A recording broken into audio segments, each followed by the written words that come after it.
Hello everyone, you are live with Dominey Drew, and this is the Art of Attraction. Welcome, thank you so much for joining me today. I've got a great show for you today. I'm joining you from the mountains of North Carolina, where we are having a bit of a blizzard, actually, a little bit of a late blizzard on this spring equinox day, and it's blowing out there. It's snow coming down. I don't know if you can see it in the background or not, but it's been a fantastic day of blizzarding here in the mountains, which has been really quite wonderful. So it's been great to sort of have that last gasp of winter before spring kind of sets in.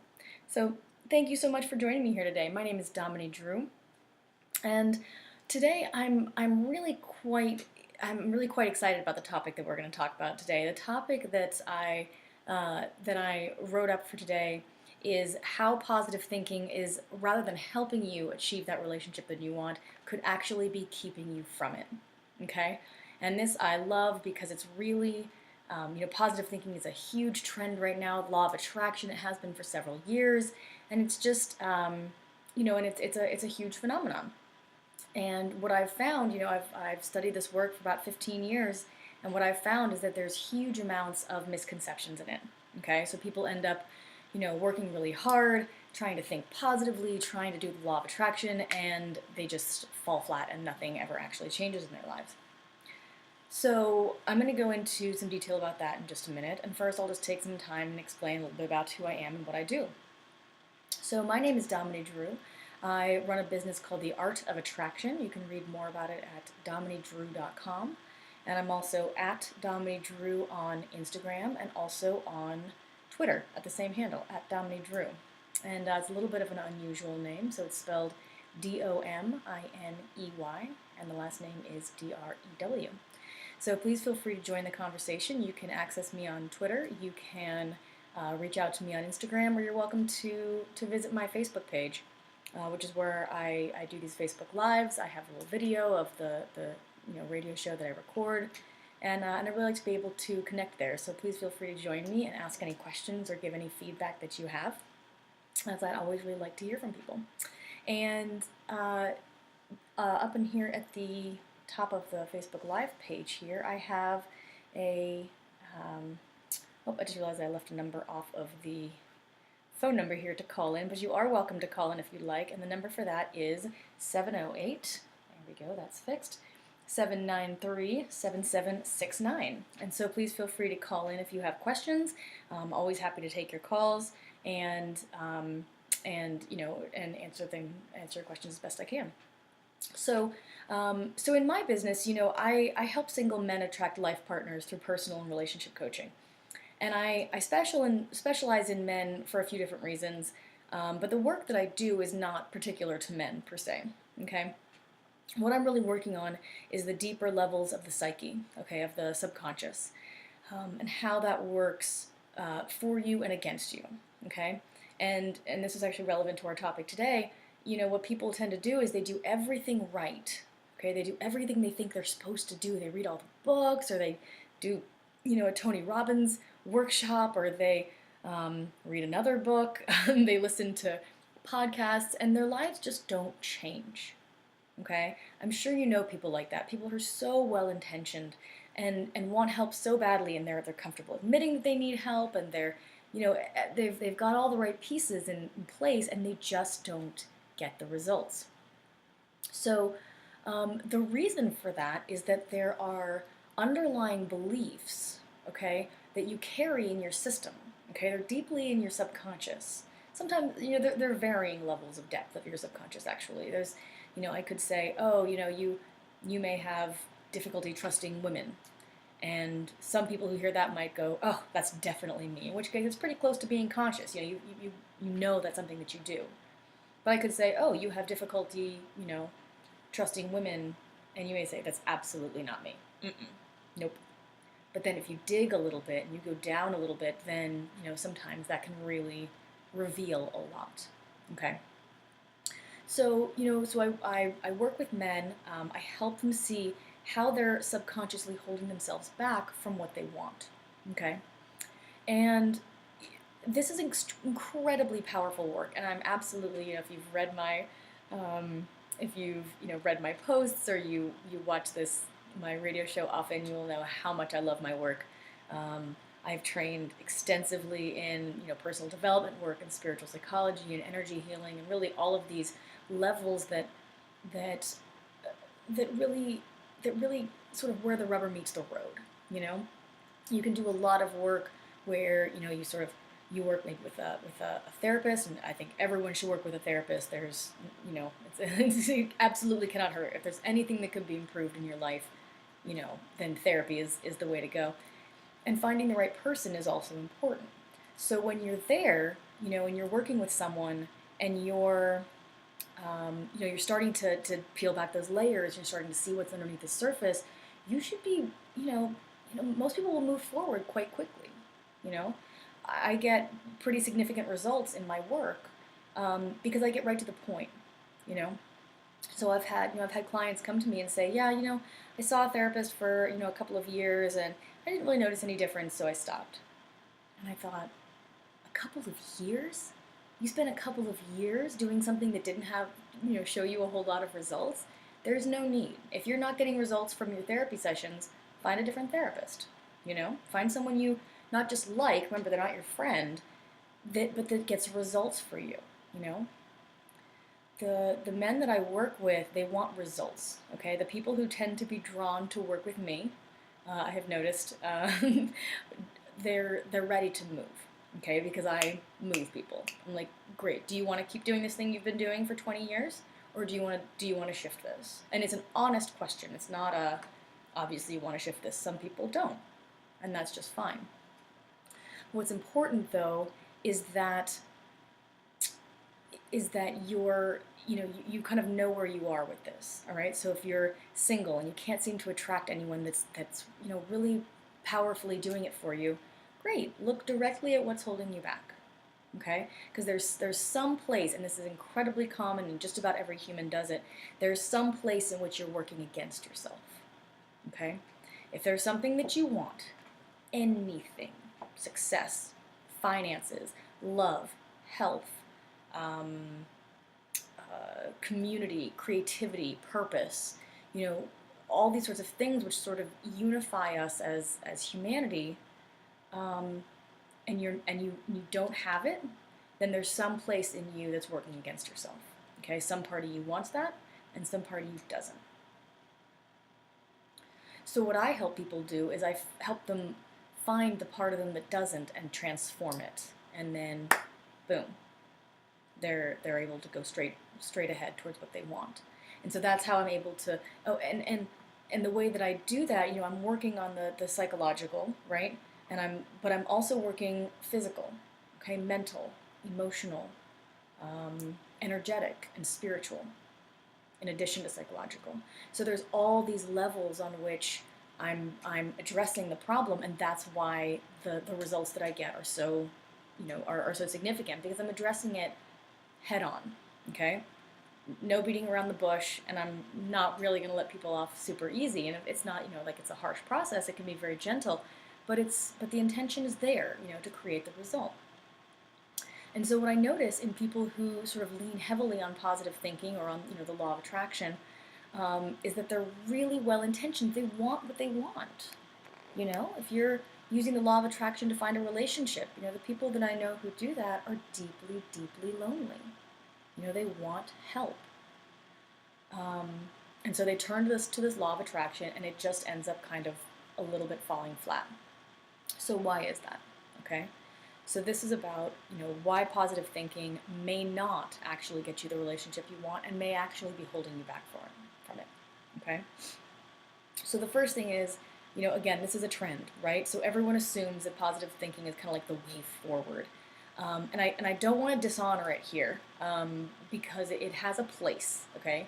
And I'm going to go into this in more detail, but I want to say this up front because I'm not anti-positive thinking. Okay, positive thinking is great.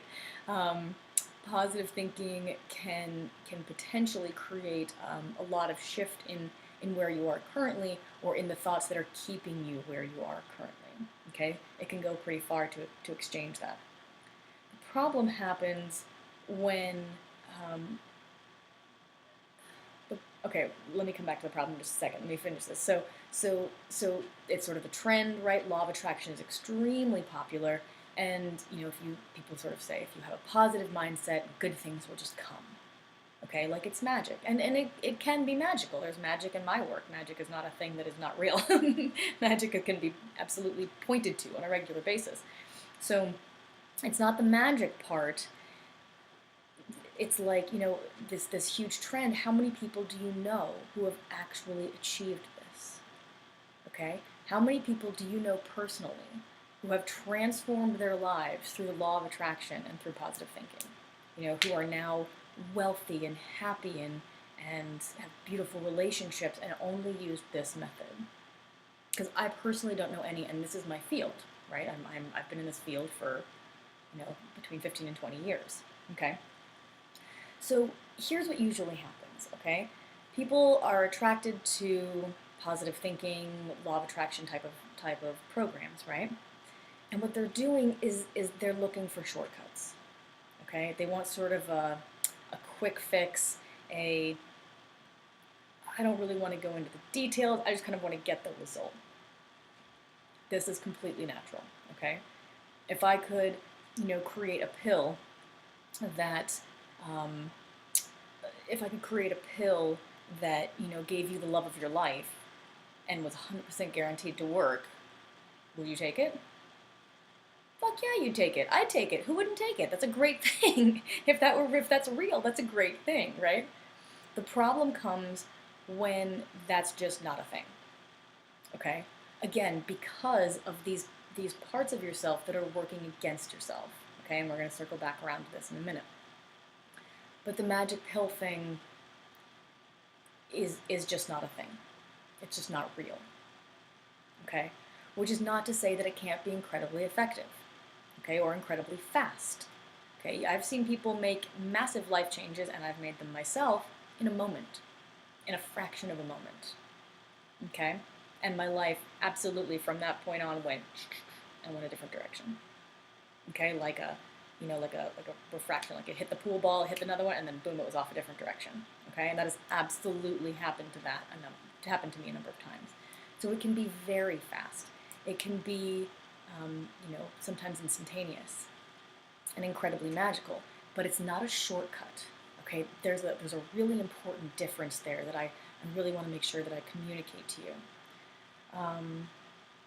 So it's very natural for people to want that. Okay, and so they naturally look for the shortcut. Positive thinking or law of attraction sounds like a great shortcut.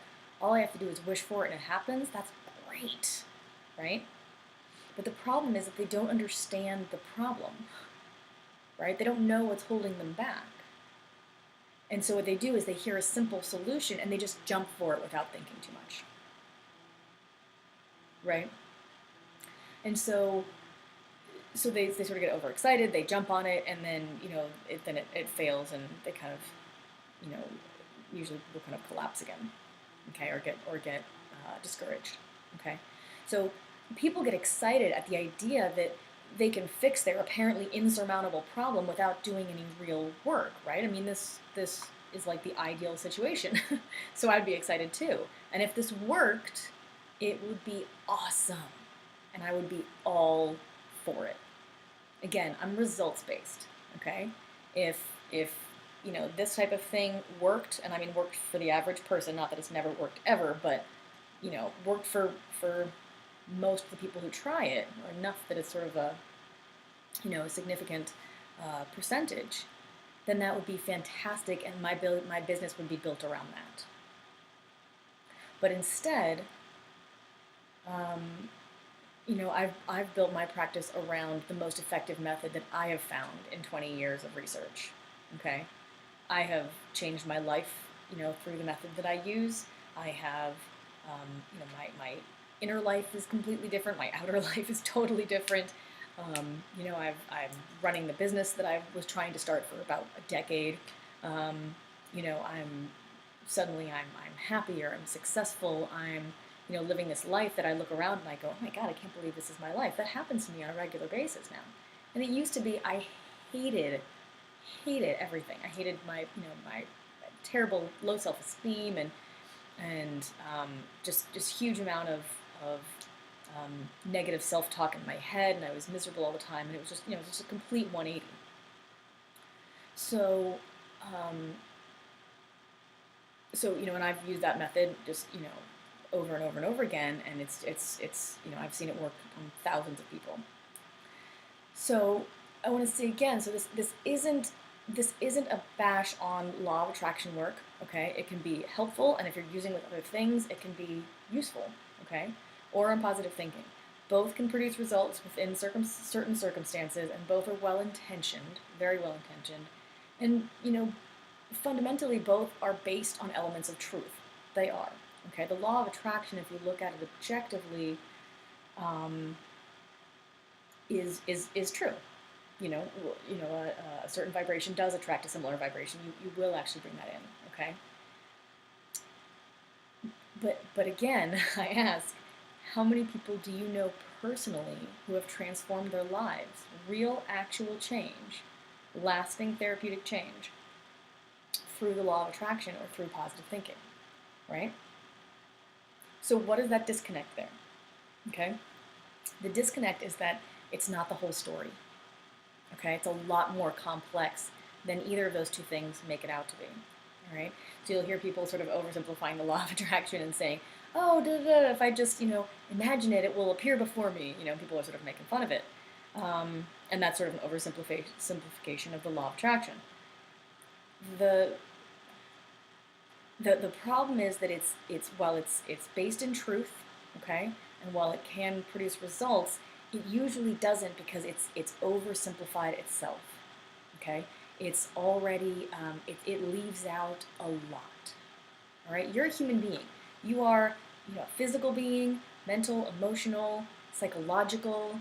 You're you have thoughts, you have energy, you have intention, you have you have all these different sort of layers to you as a human, as a being. Okay, and a lot of complexity happens on all those layers. And so if you just sort of say, oh, I'm gonna think and it's gonna happen, well, if no level in your system is blocked, okay? If you do not have an issue in this area, let's say you decide one day you want to be successful, okay? You're going to attract lots of money into your life. And for me, being successful is making as much money as you want, doing what you love. Okay, that's sort of my idea of success in my head. But whatever yours is fine. So if you decide that that's something that you want, you have zero issues. You have zero issues around getting what you want. You have zero issues around money, around finances. You didn't pick up on any childhood wounding when you were a kid from your parents talking about money. I mean, if this is a completely clean topic for you and nothing is blocking it at all, then you will manifest it like that. Period. That is how, sort of at your core, you work as a person. Okay, you decide what you want, and it happens. So if it doesn't, that means something's in the way. Okay? Is that making sense so far? So again, at its core, is the law of attraction true? Absolutely. Sure. Is it useful? It depends. If you have any issues, and nearly all of us do, then you'll be working against yourself, and it won't happen, and you'll get frustrated, and it looks like the thing itself is failing. It looks like the positive thinking isn't working. So that's why I really wanted this to be the topic today, because a lot of people they pursue this path and they don't understand why it doesn't work. Okay, over and over and over again, and they end up sort of hitting their head against the wall, and not really creating any real change. Okay, so what's the solution? So as I said before, it's not that positive thinking is bad. Obviously, it's great, and in certain situations, it can really help. Okay, the problem is that people take it too far, and this happens in two ways. Okay, one is that they assume that that's all they need to do.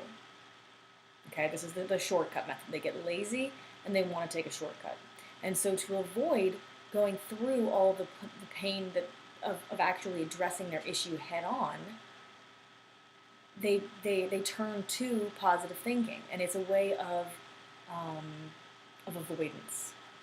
Okay, it's a subtle form of denial. Can you see that? Let's use an example. So, um, some of the men who come to me have tried a lot of different methods before they join my program. Okay, I have an 8-week training program where the single goal is to to teach you how to attract that ideal woman that you really want to be with. Okay, that's the goal. So so some guys will come to me and they will have tried everything. They've been to Tony Robbins. They've been to to spiritual. They've done meditation. They've done light healing. They've done psychologists. They've tried the whole sort of spectrum of how to change yourself, right? And nothing has worked. Okay, because none of the methods that I just went to, I mean, a number of them, try to or come at it from a different angle, will really sort of address head on what the problem is. So they'll come to me and they'll say, I've tried everything, and I want to try this too. And what they're doing, and I've known a lot of people like this, is they'll go from one program to another. Oh, I'm going to do a workshop on this, and I'm going to do a retreat over here, and I'm going to do this person's 8-week course and this person's year-long course, all these things, but they're not getting any results. I talk to these people and I go, so this is interesting. What are you getting out of this? Like, is it solving your problem, or are you just doing process work for the sake of doing process work? Which itself is fine, as long as you know that you're just doing process work for the sake of doing process work, okay? Because if you think that you're going to get your problem solved, but really you're just sort of, playing around or trying to get more information, because what's happening on a subtle level sometimes with these people who are doing all sorts of courses and programs and workshops is they're doing more training to avoid actually solving the problem. Okay? They don't actually want to solve the problem. They want to learn more. They want to try to solve the problem. That's more fun, or it's safer, or it's what they think they can handle, or it's what they think is possible. Or maybe it's what they think they deserve. So what's really important, as you can see, I mean, I'm using the example of people who are going to spiritual workshops, to personal development workshops, to self-help workshops, to better themselves, and it's still a defense. Can you see? My friend who goes to these sorts of things all the time and doesn't really get a whole lot of change out of it, but she loves to do it. And I realized this at some point. I realized, it's a defense in a way. She doesn't actually want to improve, because to improve, you have to go deep. And to skip around and do workshops with whole bunches of different people, you don't tend to go deep. So you can see how she's looking like she's trying to solve her problem, but she's really not. So it's really quite fascinating, sort of the subtle levels. And so it's the same thing here. It's like, I definitely want to solve my problem. I'm going to positive think my way all the way through it. But what probably needs to happen is that you need to go deep. And you may need to go dark. And that's okay, because part of you is dark. Do you know that? Do you know that you have darkness in you?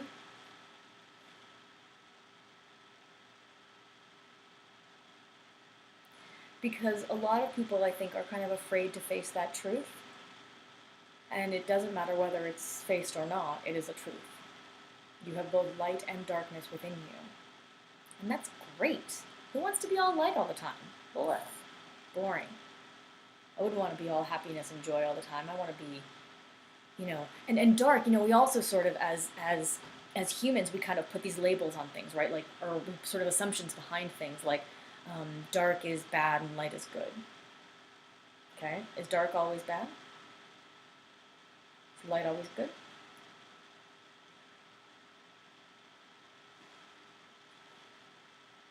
So even in these sort of subtle ways, like, I have darkness in me, that must be bad. Why? What about people who are friendly and cheerful all the time, no matter how they really feel inside. It's kind of light, but it's not authentic, is it? You know? I used to be a horrendous people pleaser. Horrendous people pleaser. I would, I didn't even care how I felt. I would be happy and cheerful all the time for other people because I needed them to love me, right? So uh, the underlying belief there was kind of negative in nature, right? But it came out in this sort of happy, joyful way. It's not real joy; it's a mask. That's one of the things we study in my course. So, so light and dark, are not necessarily what you think they are. Pretty much nothing is necessarily what you think it is. It's really quite remarkable if you look at it objectively, how much uh, how much can really, when you look at it objectively, you know how much we really see inaccurately. It's quite considerable. So so adjust to the idea that you may have darkness in you. And what does that mean? And can that be okay? Because, see, when I hear dark, I think that that's a positive thing for me. I think darkness, ooh, I get excited right away. I think intimacy, okay? Seduction, depth, richness. I think of the deep kind of levels of your being in your pelvis, right? In your deep in your belly, right? The sort of like, rich areas of sexuality and creativity and power, and all that's extremely attractive to me. So there is that darkness, and it's not something to be avoided. I mean, you can if you want. It's not something that will be successfully avoided because it's you. It's who you actually are. So it's really up to you. How much of your life do you want to go through pretending that you're someone that you're not? You know? How much of your life do you want to spend in denial or avoidance? It's totally up to you. You can die that way with no problem. No one's going to judge you. And you can reincarnate and do it again. Most of us have done it hundreds and hundreds of times. And that's fine. There's no judgment. There's no agenda. It's really quite important.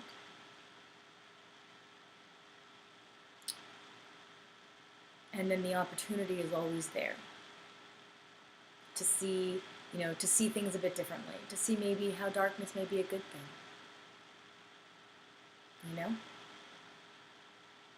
If you had darkness inside and that were a positive thing, what would that look like? It's a good exercise. Take a piece of paper and write it down.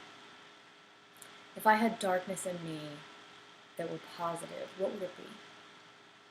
If you're introverted, people who are introverts tend to have a really rich inner life. Okay, that is done inwardly. That's a darkness in a way. Okay, if you sort of see light as equated with like being expansive and extroverted and positive and joy and life and sort of all this expansive and outwardly focused energy, then then the darkness will be the contraction.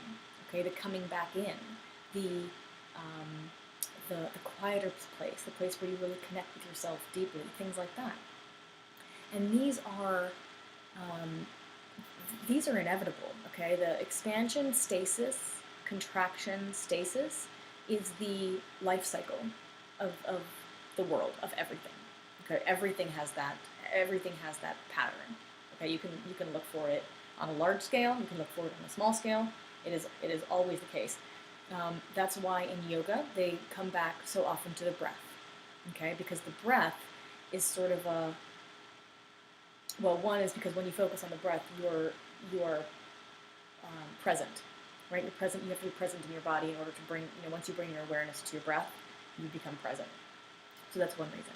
And another is because it models this expansion, stasis, contraction, stasis. That's what your breath does. You don't spend a lot of time stopped at the top of your breath or stopped at the bottom, but you are always doing it, at least a small amount. So, so in the contraction, contraction's incredibly important. And a lot of really great things happen in contraction. Um, we sort of tend to see expansion as more fun. It feels good. But what happens is you go out, you expand, you're positive, you're sort of out there exploring, and then you come back into yourself, and what happens is you integrate all of that new information and growth that you just did gets integrated when you're in contraction. That's why if you try and expand all the time and don't give yourself a chance to contract and rest and turn off and come back into yourself, then you burn out. Okay, you literally you can't keep that up. Okay, it's impossible. Um, you know, Again, sort of as humans, we tend to kind of be drawn more toward the expansion, but it's not the whole story, and it's not an option to always feel positive or to always expand. It's just not sustainable for the way this planet is designed. So, okay, yeah. As far as like positivity and negativity and light and darkness and things like that, be aware. Be aware even of the duality within those. It's like I'm calling this positive thinking. It's like, well, that's kind of a dualistic way of looking at it, right? But that's kind of another topic. We'll go into another time. The first problem with why these kinds of things don't work is that people take it too far. They assume that's all they need to do. They get lazy and they want to take a shortcut, right? And so it becomes avoidance, right? Like doing all the workshops instead of going really deep into connecting to the problem that's plaguing you. And so it's a way of avoiding going through the pain of actually addressing your issue head on. Okay? And again, this is completely natural. If there were a pill to fix all the problems, everyone would take it, but it's just not effective. Okay? And then the second part of it is that the law of attraction, as I mentioned earlier, is not the whole story. Okay? So is it possible for it to work? Yes, absolutely. That's the example I gave earlier. If you have zero issues around success and finances, and keep in mind, by the way, that finances, money in today's world is very very strongly correlated with survival. So now you're sort of to not have any issues around money is impressive. It's an impressive thing. It's not uncommon. Lots of people don't have issues around it, but a lot more do because it has to do with your survival. In the way that strength used to back when we were sort of traveling the world in nomadic tribes. So yeah, will it work? Absolutely. Does it tend to for most people? Not at all. Okay? And that's because it's not the whole story. Okay? There's much more complexity to how you work as a human being that, complicates and causes the law of attraction not to work. All right? So let's give an example of this. One example is negative pleasure. Okay? Something called negative pleasure, which is an interesting concept, and one that I learned in one of the 4-year schools that I attended. And it's something that a lot of people do not take into account, all right?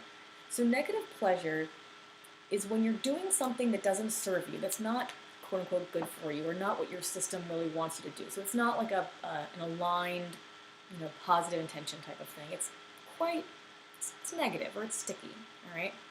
But it makes you feel good, okay? A really good example of this is gossip, okay? I consciously gave this up probably a decade ago, but I used to love it, and I see people doing it now, and they'll get together and they'll be like, "Oh my God, can you believe that's happening? Oh my God, I know. Can you believe she said this? What? No, she didn't." And what you're doing, like, it's not, in an earlier episode, I mentioned, bringing awareness to your words, okay, and to what it is exactly that you're saying and how you're saying it. And the sort of overarching rule that I've used for quite some time is before you speak, ask yourself, is what you're about to say true, kind, and necessary? And if it's not any of those things, consider not saying it. try it for a day. No, try it for an hour. Try it for 15 minutes. And you'd be amazed at the amount less that you speak when you're running things that you're about to say by, through that little, sieve there. Okay? So gossip is none of those things, right? Rumor spreading makes you feel important, which feels good, okay? But it doesn't really serve you or the person you're spreading the rumor about, does it? Or make you feel better.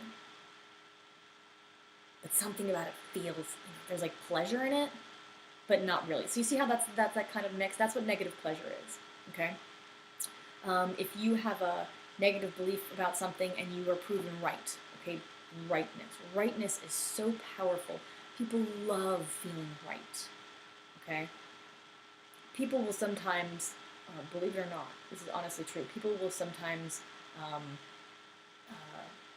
want to be right so much they will actually walk into death. Like they would rather die than be wrong. But rightness is extreme to such an incredible extent. It feels so good to be right because you're sort of validated, and if your identity is wrapped up in that, then it confirms who you are and you feel safe in the world. It really goes quite far. So rightness, if you're proven right, that's definitely negative pleasure, okay? If you have a belief under the surface, that gets confirmed, okay? So even if, or I'll give a dating example. So I'll have clients who say, okay, I'm having a hard time getting dates. Women are rejecting me. Okay, great. So I go, okay, why don't you try, X, Y, and Z? But they're so attached that they're not really trying it, right? Because they're so comfortable being where they are that it's almost preferable for them to stay than to go into a new place. Do you know what I mean? It's kind of that scary. And so they'll come back to me and they'll be like, it didn't work, I got rejected again. And they'll talk about it a lot. And that's a really good way of recognizing negative pleasure. There's a lot of energy around it, so you'll keep talking about it. Do you ever notice how much energy there is in gossiping? I mean, you can just keep going and going and going. It's so fun. And you don't really you're not really growing, and you're not really feeling pleasure per se, but something about it keeps you going. It's like that momentum. Yeah, I know, oh my God. And you feel really right, and the other person's really wrong, and that feels really good. This happens a lot, I think, with reality shows. People sit there and watch reality shows and just judge. Just judge and judge and judge and feel right. And it feels great. And reality shows are huge. And it doesn't really promote growth or real happiness or make your life better, but it just feels good. Okay, so that's kind of what the negative pleasure is about. Is that making sense so far?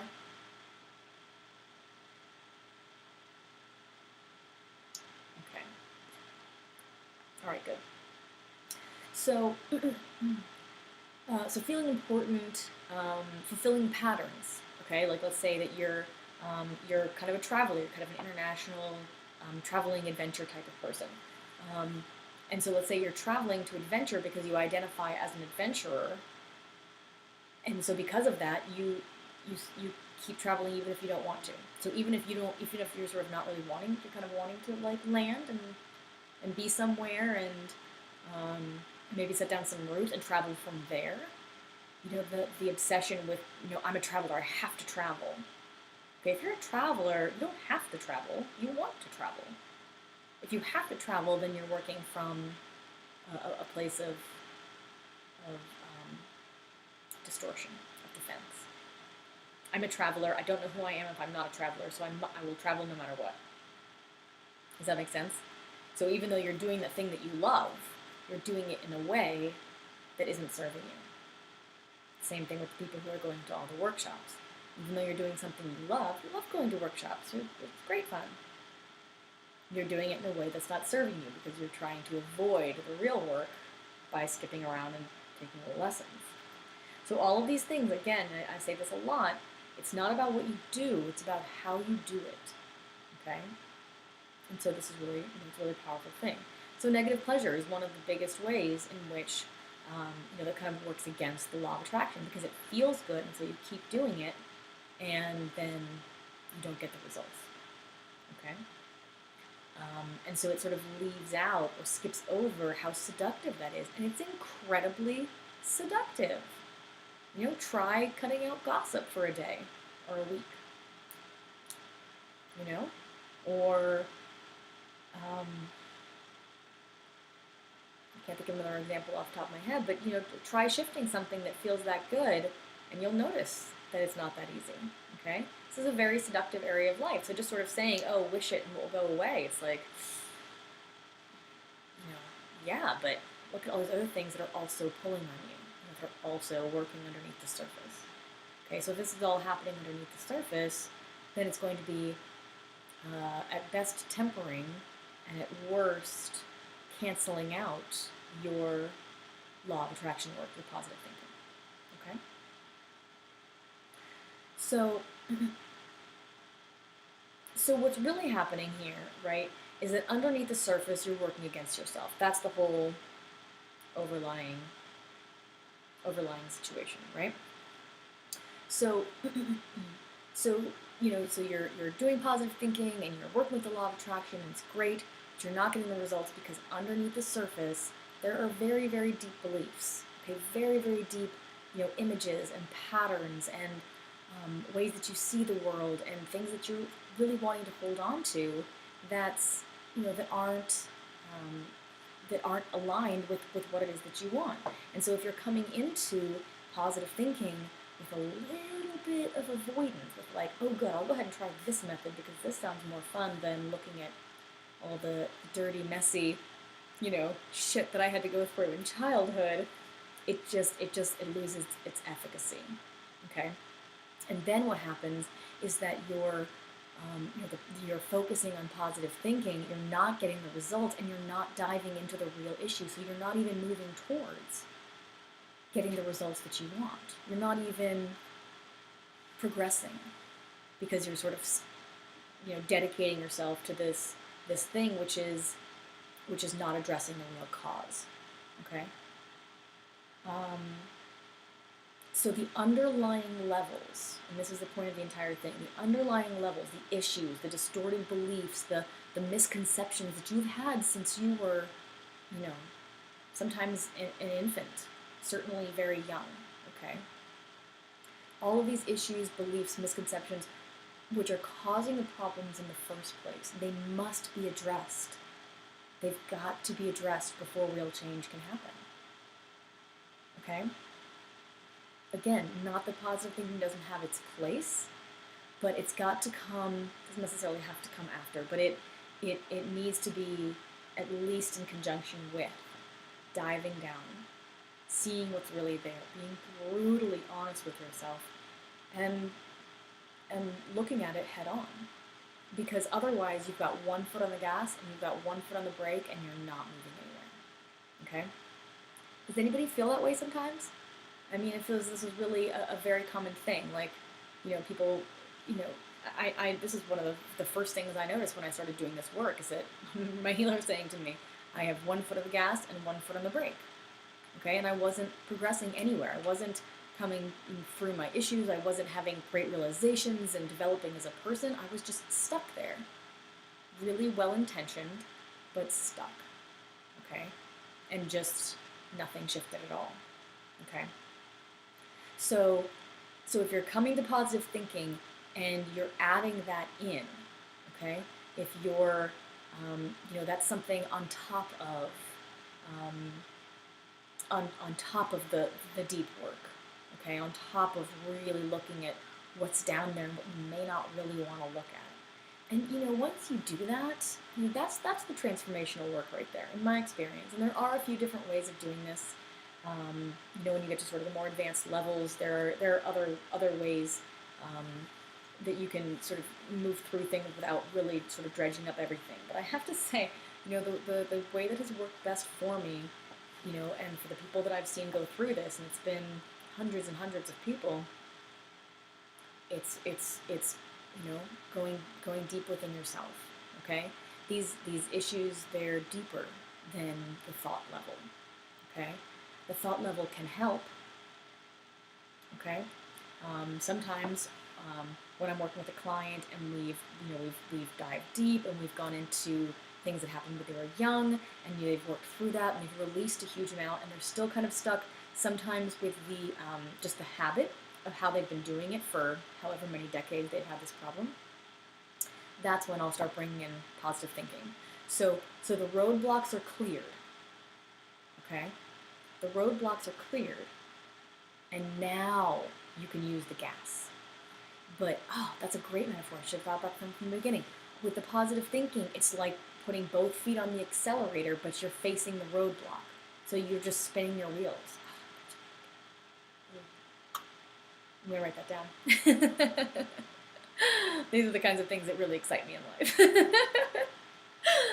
So once you have that, the roadblocks cleared, you have to clear the roadblocks first. Okay, don't even bother trying to get around them. Certainly not, trying to get sort of over or on. This is like a 2-lane road and the whole thing is blocked. Go through. You gotta get out of the car. You gotta look at it. You gotta see what's going on, and it can happen very quickly and very swiftly and easily. But that's really where the richness of the work is. Okay. That's really where the transformation happens, because that's really where you shift your core beliefs about who you are and what the world is like. And while you hold on to those, even if you go around the roadblock with with the positive thinking or with the law of attraction, which again is possible to do, you're taking the roadblocks with you because they're a part of you. Okay, until you shift them, they're a part of you. So it's like you can go around them, but then as you go forward, they're like towing behind you with a chain. Okay, so maybe you're making some progress forward, or maybe it's you're just sort of taking your shit with you, or you're going more slowly than you can. And the fact of the matter is that with those roadblocks, there's nothing to be afraid of. These are inaccurate beliefs. Okay, they are misconceptions from a young age. And there are things which you tend to think you need to be afraid of that you just don't. You just don't. Okay? I've been there 1,000 times. I really have. And in going there and in challenging those dark places in yourself, I mean, transformation happens and you are free like you've never experienced freedom in your life. Truly, I'm not exaggerating in the slightest. You start seeing life differently. People respond to you differently. People, tend to like you more. They're more attracted to you. They're more drawn to you. So, if your roadblocks are around, issues with women, and you're a man and you're trying to date and you can't figure out why you're not attracting women, then you look at your issues with women, and then you help, with positive thinking on top of that. But you go into it and you address it inside, and then you go, oh, okay. And then, when you face that belief and it shifts, all of a sudden there are women all over you. All over you. I actually had this happen. I had a client that I worked with. So he came to me because he couldn't get a date to save his life, okay? He was on every, dating site known to man. And he's a good-looking guy, and he's cute, and he's really very socially skilled, and funny and fun to be around, and not clingy. But he had terrible, terrible self-confidence, and couldn't get any woman to go out with him whatsoever. So he worked with me for about 8 weeks. The training program that I run is 8 weeks, and I think he was either at the end or a couple of days from the end. And he meets this woman, okay, who's mad for him. And he dates her, okay? And then about 4 months later, he decides it's not what he wants, and he ends it with her. The next day, he meets someone else. And they date for, I think, 3 or 4 months again. Same thing. He decided, nope, that's not quite right. Ended it with her. The next day, he met someone else. 3 times, okay? Within 24 hours, he met a woman that he then ended up dating for a significant period of time. And this was from, not being able to get a date whatsoever. And so, what was happening is there were all sorts of confidence issues and self-worth issues and the way he saw himself. And so he would, and there were all kinds of distortions in that. So the way he was seeing himself was projecting onto the people, you're always projecting, right? Energy's always there, and the energy really reflects these beliefs that we have deep in our system. So you're always projecting what it is that you believe, one way or another. So you might as well project something that brings you what you want, right? Like, if what he was projecting was, I'm a piece of shit and I'm worthless, then you prove yourself right, right? All the women who he met were like, yeah, I agree with you. Then when that shifted, and he thought, maybe I'm extremely attractive. Boom, people are attracted. Okay? It was that subtle of a shift. I'm worthless, everyone agrees with you. Yep, that's the way people will react to you. I'm attractive, I'm a badass, everybody wants me. Boom, all of a sudden everybody wanted him. Okay? So it really can be, that easy. And that was 8 weeks worth of work. And he had never done anything like this before. Nothing at all. He had no experience whatsoever. And was really, by the time he came to me, he was hurting. He was having a really hard time.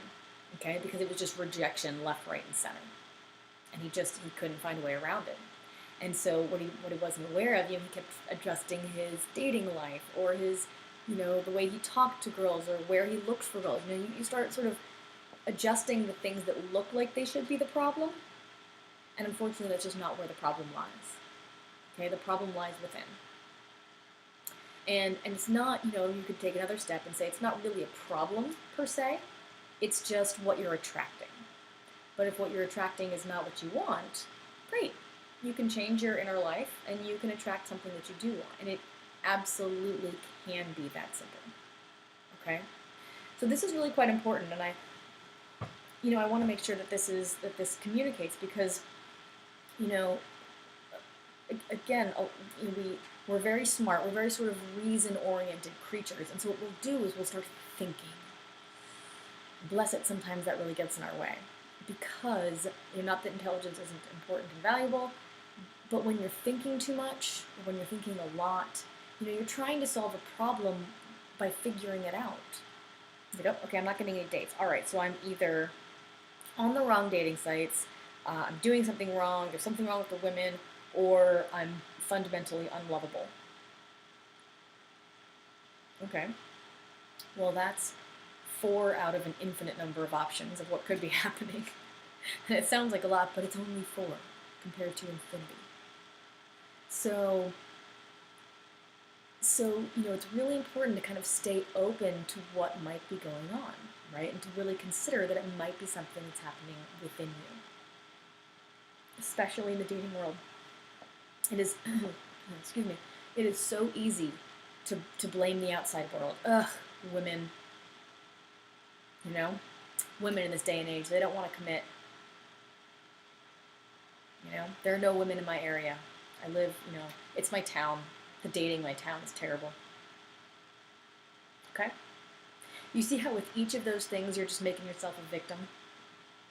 And you're just deciding that you have no power, no way to fix anything, and there's nothing you can do about it. So you're literally just handicapping yourself or crippling yourself, depending on how powerful they are.